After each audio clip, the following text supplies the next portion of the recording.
सुप्रभात मंडळी. आपण वाचत आहोत इंडियाज मोस्ट फिअरलेस या शिव अरोर आणि राहुल सिंग यांच्या पुस्तकाचा मराठी अनुवाद जो संध्या रानडे यांनी केलेला आहे. कालपासून आपण एक नवीन गोष्ट सुरू केली आहे आणि काल आपण बघितलं की लेफ्टनंट कमांडर यादव यांनी आपलं लढाऊ विमान वरती आकाशात हलवलं होतं, झेप घेतली होती आकाशात आणि आता त्यांचा कार्यक्रम पुढे चालू होणार होता. तर बघूया आज पुढे काय करतायत ते. विमानातल्या कर्मचाऱ्यांनी तळावरच्या नियंत्रण कक्षाशी संपर्क साधला आणि तिथल्या कर्मचाऱ्यांना त्यांनी कळवलं की ते आता भर समुद्रावर होते. आकाशात झेप घेऊन आता 1 तास झाला होता. I-138 आता 21,000 फूट उंचावर होतं आणि त्यांच्या खाली होता खोल निळाशार समुद्र. विमान आता गोव्याच्या किनारपट्टीपासून 550 किलोमीटर अंतरावर होतं. विमानातल्या नेव्हिगेटरने इतर कर्मचाऱ्यांना सिग्नल दिला की ते आता त्या पाकिस्तानी बोटींच्या अगदी जवळ आले होते. त्याचवेळी त्यांनी सिस्टीम ऑपरेटर्सनाही त्यांनी त्यांच्या कामासाठी सज्ज राहावं असं सूचित केलं. पण ज्यावेळी पायलट्सनी विमान थोडं खाली घेण्याची तयारी सुरू केली आणि त्या दोन्ही बोटींच्या निरीक्षणासाठी त्यांच्या थोडं जवळ जायचं ठरवलं, त्याचवेळी त्या सगळ्यांना जाणवलं की ते 70 टनी विमान काहीसं थरथरत होतं. काय झालं होतं ते काही सेकंदांमध्येच लेफ्टनंट कमांडर यादव यांच्या लक्षात आलं आणि हे नेमकं नको होतं त्याचवेळी घडलं होतं. I-138 या विमानाला एकूण 8 जनरेटर्स असतात आणि विमानाच्या प्रत्येक सिस्टीमला ते ऊर्जा पुरवतात. त्या दिवशी एकामागून एक अशा पद्धतीने त्यातला प्रत्येक जनरेटर फुरफुरल्यासारखा आवाज करत बंद पडला आणि काही सेकंदांमध्येच संपूर्ण विमानाचा वीज पुरवठा थांबला.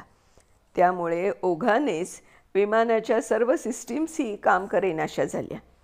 नेमक्या त्याच वेळी ज्यावेळी त्यांची आत्यंतिक गरज होती. आणि इथे प्रश्न फक्त त्यांच्या मोहिमेचा विचका होणं एवढाच नव्हता, तर विमानाच्या सर्व भागांचं कार्य असं अचानक थांबल्यामुळे त्या 8 जणांचं आयुष्यच धोक्यात आलं होतं. एक प्रकारे ते हवेत अधांतरी लोंबकळत राहिले होते. लेफ्टनंट कमांडर यादव यांना क्षणात जाणवून गेलं की ते आणि त्यांच्याबरोबरचे इतर कर्मचारी कुठल्याही क्षणी स्फोट होऊ शकणाऱ्या बॉम्बवरच बसले होते. इंजिन्सना पुरवल्या जाणाऱ्या तेलावर विजेमुळेच नियंत्रण ठेवलं जातं. तसंच त्या तेलाचं तापमानही विजेमुळेच नियंत्रित केलं जातं. ज्यावेळी जनरेटर्स बंद पडले त्याचवेळी तेल थंड करणाऱ्या झडपाही अडकून बसल्या, कारण त्यांचं कार्य विजेच्या पुरवठ्यावरच अवलंबून असतं. कॉकपिटमधल्या स्वतः समोरच्या बंद पडत जाणाऱ्या सर्व यंत्रणेकडे लेफ्टनंट कमांडर यादव भयचकित नजरेनं बघत राहिले. इंजिनमधल्या तेलाचं सर्वसाधारण तापमान 70 डिग्री सेल्सिअस असायला हवं आणि आपत्कालीन स्थितीतही त्याने 100 डिग्री सेल्सिअसची मर्यादा ओलांडता कामा नये हे त्यांना पूर्णपणे माहीत होतं.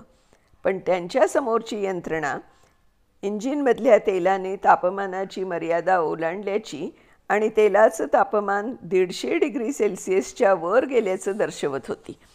पुढे घडणारी गोष्ट अटळ असल्याचं त्यांच्या लक्षात आलं. विमानाच्या कर्कश आवाजात किंचाळणाऱ्या इंजिन्सचा आता कुठल्याही क्षणी स्फोट होणार होता. विमानाला होणारा वीज पुरवठा पूर्णपणे थांबला. त्याच्यात असणाऱ्या एकुलत्या एका आपत्कालीन दिव्याच्या लाल प्रकाशाने केबिन आणि कॉकपीट दोन्ही व्यापलं होतं. दोन्ही पायलट्सना इंजिनचे इंडिकेटर्स दिसेनासे झाले. खरं तर विमान सुरक्षित ठेवणं आणि एखाद्या आगीच्या लोळासारखं झपाट्यानं खाली जाऊन खालच्या अरबी समुद्रात ते कोसळून न देणं या दोन्ही गोष्टींसाठी त्यांची अत्यंत गरज होती. एकंदरीत सगळीच यंत्रणा ठप्प होणार असल्याची चिन्ह होती. काही गोष्टी बंद पडल्या होत्या, काही पडण्याच्या बेतात होत्या. लेफ्टनंट कमांडर यादव यांनी त्यांच्याबरोबरच्या दुसऱ्या पायलट जवळचं अल्टिमीटर घेतलं. अल्टिमीटर हे विमान किती उंचीवर आहे हे दर्शवणारं उपकरण आहे. त्यांच्याजवळ असलेलं असं दुसरं उपकरण विजेवर चालणारं होतं आणि त्याचा या क्षणी काहीच उपयोग होण्याजोगा नव्हता. या वेळची हकीकत सांगताना लेफ्टनंट कमांडर यादव म्हणाले, मला कोणत्या दिशेनं जायचं होतं आणि कोणत्या दिशेनं आम्ही जातो आहोत हे कळायला काही मार्गच नव्हता. मला कुणाशीही संपर्क साधणं शक्य होत नव्हतं आणि विमानाच्या इंजिन्सवर माझं कोणतंही नियंत्रणच उरलेलं नव्हतं. पण कोणत्याही परिस्थितीत मला इंजिनमधल्या तेलावर नियंत्रण ठेवणाऱ्या थ्रॉटलला स्पर्श होऊ द्यायचा नव्हता. त्याने विमानाचा वेग वाढला असता. मला एका गोष्टीची पूर्ण कल्पना होती की माझ्या हातून नकळत जरी छोटीशी चूक घडली असती तरी इंजिन्सचा कुठल्याही क्षणी स्फोट झाला असता आणि त्यावेळी IN-305वर फक्त इंजिन्सच मोठा आवाज करत नव्हती तर त्या सगळ्यांचे हेडसेटही आता निकामी होऊन बसले असल्यानं त्यांना एकमेकांशी बोलायचं म्हणजे सुद्धा आवाज अगदी टिपेला नेऊनच बोलावं लागत होतं. नाहीतर कोण काय बोलतंय ऐकू येणंच शक्य नव्हतं. आकाशात त्यांच्यावर झेप घेऊन आलेल्या संकटातून बाहेर पडण्याचा प्रयत्न करणाऱ्या IN-305वरच्या त्या कर्मचाऱ्यांसाठी त्यावेळी एकही घटक त्यांचा मित्र होऊन त्यांच्या मदतीला येत नव्हता. त्यांच्यापुढे येणारी प्रत्येक गोष्ट त्यांच्यावर शत्रूसारखीच चाल करून येत होती. जनरेटर्सच्या बंद पडण्यानं भर समुद्रावर असताना सुरू झालेली संकटांची ती मालिका त्यांच्यावर एकामागून एक घावच घालत सुटली होती. अधिकाधिक भयावह परिस्थितीत त्यांना लोटत होती. मागे पडणाऱ्या प्रत्येक मिनिटागणिक पुढे येणारे वास्तवाचे धारदार तुकडे दूर करण्याचा प्रयत्न करणाऱ्या नौदलाच्या त्या सगळ्या चमूचं धैर्य हळूहळू खचत चाललं होतं. परिस्थिती त्यांना शरणागती पत्करण्याच्या निर्णयाकडे ढकलत होती. त्यांच्या I-138 या विमानाची बांधणी समुद्रावर दीर्घकाळ चालणाऱ्या मोहिमांच्या दृष्टीनेच केलेली असते आणि त्या दिवशी निघताना त्यात भरपूर इंधनही भरलेलं होतं. खास विमानांसाठीच असलेलं 26 टन केरोसिन त्याच्या 4 बलदंड इंजिन्सनी तळावरून निघण्यापूर्वी रिचवलं होतं.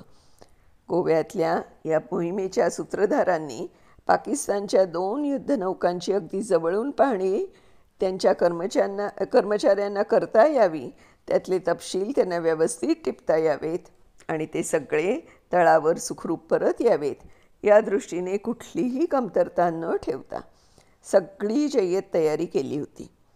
ती मोहीम तर आता समुद्रात खोलवर बुडाली होतीच, पण ती फत्ते करायला निघालेल्या कर्मचाऱ्यांचे प्राणही त्या क्षणी धोक्यात आले होते. लेफ्टनंट कमांडर यादव यांना पुढे काय करता येईल याची कल्पना होती. विमान थोडं खाली घेणं, त्यामुळे नेव्हिगेटरला सर्व परिस्थिती हाताळणं अधिक सोपं गेलं असतं. पण तो निर्णय घेणंही सोपं नव्हतंच. विमान आणखी खाली घेणं म्हणजे त्यांच्या इंजिन्समध्ये अधिक दाट हवा भरणं. याने त्या इंजिन्सवर आणखी ताण पडणार होता आणि त्यामुळे पुन्हा एक नवा अनर्थ ओढवला गेला असता. लेफ्टनंट कमांडर यादव काही क्षण थांबले. त्यांच्या मनात भराभर अनेक गोष्टींचे हिशोब मांडले जात होते. त्या अनेक गोष्टी ज्या ते एक तरुण लेफ्टनंट असताना शिकले होते. त्यांनी ती सर्व परिस्थिती कौशल्याने हाताळता येईल अशा आर्टिफिशियल होरायझन या संकटातून बाहेर पडण्याच्या दृष्टीने पूरक ठरणाऱ्या उपकरणाचा वापर करण्याचं ठरवलं. एका दृष्टीने हे उपकरण वैमानिकासाठी एक वरदानच असतं. या उपकरणामुळे वैमानिकाला त्याचं स्वतःचं विमान आणि पृथ्वीचं क्षितिज यांच्यातला समन्वय साधता येतो. लेफ्टनंट कमांडर यादव यांनी विमानाची सर्व सूत्रं स्वतःकडे घेतली आणि IN-305ची दिशा निश्चित करत त्यांनी विमान भारताच्या पश्चिम किनाऱ्याकडे वळवलं. त्यांच्या मांडीवर 1 रुपयाच्या नाण्याएवढं आपत्कालीन परिस्थितीत उपयुक्त ठरणारं छोटंसं होकायंत्र म्हणजे कंपास होतं. तेवढं ते होकायंत्र सोडलं तर बाकीची प्रत्येक यंत्रणा ठप्प झालेली होती. एकही गोष्ट नाजूक नसणाऱ्या त्या अजस्त्र विमानाला अत्यंत अलगदपणे, नाजूकपणे लेफ्टनंट कर्नल यादव यांनी थोडंसं खाली 7,000 फुटांवर घेतलं. दाट हवेमुळे विमान खडखडत पुढे जात असताना लेफ्टनंट कर्नल यादव यांनी त्यांच्या बाजूच्या खिडकीतून बाहेर नजर टाकली. विमानाचे पंखे केविलवाणा आवाज काढत कुरकुरत होते. त्यांची नजर त्यांच्या बाजूला वयाने त्यांच्याहून लहान असणाऱ्या पायलटकडे आणि त्यांच्या स्वतःच्या मागे उभ्या असलेल्या एका कर्मचाऱ्याकडे त्यांनी बघितलं. हे करणं त्यांना भागच होतं, हे त्यांना कळतही होतं. माझ्या कर्मचाऱ्यांपासून एकही गोष्ट न लपवता मी स्पष्टपणे सगळी परिस्थिती त्यांच्यापुढे मांडली. मी त्यांना हेही सांगितलं की इंजिन्सचा स्फोट व्हायला सुरुवात झाली तर विमान सोडण्यावाचून आपल्याला दुसरं काहीच करता येणार नाही. ती सूचना दिल्याबरोबर एक क्षणही पुन्हा विचार न करता आपण सर्वजण विमानाबाहेर पडणार आहोत. आपापली पॅराशूट्स घेऊन विमानाच्या पोटातल्या दरवाजातून आपल्याला खालच्या समुद्रावर उतरता येईल, असं मी त्यांना त्यावेळी सांगितलं होतं. लेफ्टनंट कमांडर यादव सांगत होते. I-138मधून बाहेर उडी टाकण्याचा विचार तसा हिंमत खचवणाराच असतो. ज्या विमानांना बाहेर पडण्यासाठी मागच्या बाजूला उतरण किंवा दारं असतात त्यांच्यातून उडी मारताना विमानाचे पंखे कुठे आहेत हे स्पष्ट दिसत असतं. पण IN-305च्या पोटात असलेल्या खाचेसारख्या भागातून बाहेर पडताना विमानातले कर्मचारी अंतराळात तरंगत असतात.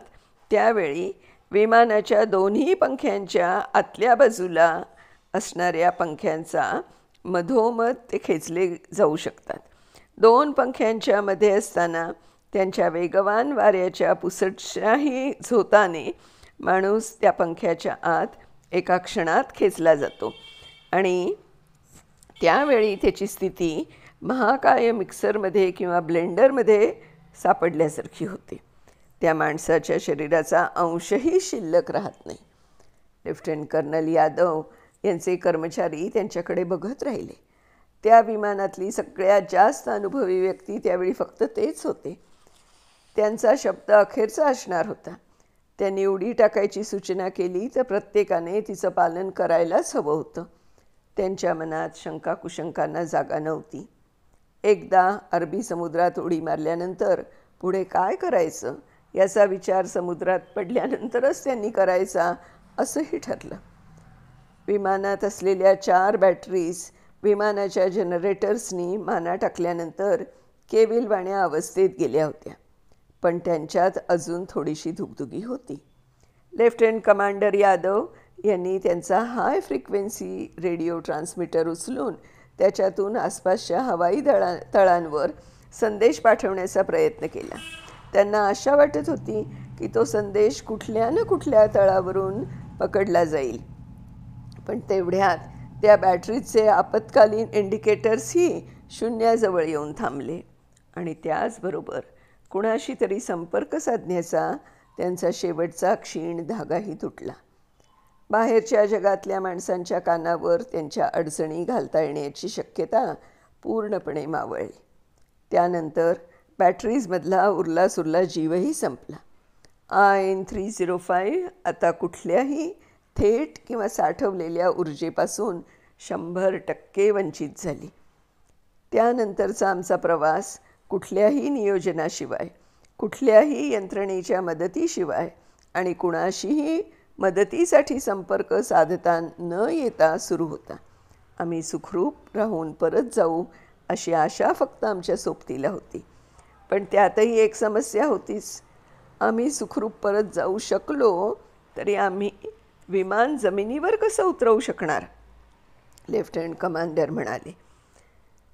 I-138 हे विमान ज्यावेळी त्याची मोहीम पूर्ण करून तळाकडे परत येतं त्यावेळी त्याच्यातलं इंधन खर्च झालेलं असतं आणि त्यामुळे आपोआपच ते जमिनीवर सुखरूपपणे उतरवताना आवश्यक असतं तेवढं हलकं झालेलं असतं. पण या विमानातून इंधन बाहेर काढून टाकणंच शक्य नसल्याने IN-305वरचे कर्मचारी अशा एका विमानात अडकून बसले होते ज्याला अक्षरशः एखाद्या अण्वस्त्राचीच उपमा शोभली असती. लेफ्टनंट कमांडर यादव यांनी कपाळावरचा घाम आपल्या पालथ्या पंजाने पुसला आणि किनाऱ्यापासून 450 मैल लांब असतानाच त्यांनी विमानाची चाकं खाली केली. ही एक पाणी किंवा तेल अशा प्रकारच्या प्रवाही पदार्थांचा उपयोग करून अंमलात आणली जाणारी कार्यपद्धती असते. पण एक आता नवीनच प्रश्न पुढे येऊन उभा राहिला होता. तो आता कुठचा होता नवीन प्रश्न तो आपण उद्याच्या भागात बघूया मंडळी. तोपर्यंत बाय बाय.